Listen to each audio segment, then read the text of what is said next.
Элисон Кляйн с тревогой начала следить за поведением дочери Джиллиан еще за 3 года до того, как врачи поставили ребенку диагноз – мягкая форма аутизма. Джиллиан не могла переносить громкий звук, стала сторониться одноклассников и отставать в учебе. Поначалу педиатры считали, что она просто нервный ребенок.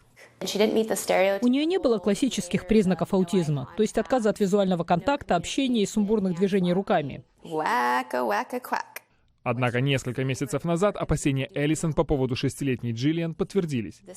Если бы ребенок был мальчиком, то аутизм, вероятно, был бы выявлен раньше. Вопрос пола – одна из самых острых тем среди родителей и врачей, которые сталкиваются с этим заболеванием. Аутизм в 4 раза чаще диагностируют у мальчиков. МРТ мозга пациентов с этим диагнозом может расширить понимание того, почему так происходит. На самом деле у девочек могут быть такие же мутации, что и у мальчиков, однако развитие расстройства не произойдет. Чтобы оно стало проявляться, потребуется в 2 раза больше мутаций, чем у мальчиков. Команда Баксбаума исследует этот защитный фактор в поисках протеина или иного биологического маркера, на основе которого можно будет разработать лекарства, терапию или даже методы профилактики аутизма.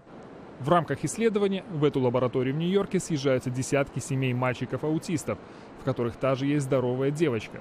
Дети и родители предоставляют образцы слюны для анализа ДНК. 14-летняя Айви Бак надеется, что ее образец в конечном итоге поможет старшему брату Томми. Я надеюсь, что итог исследования поможет найти что-то, что сможет помочь моему брату, что-то, что облегчит его жизнь и даст ему возможность стать успешным в этой жизни. Лекарство от аутизма, по всей вероятности, будет разработано еще не скоро. Однако новые исследования дают надежду на то, что в один день оно станет реальностью.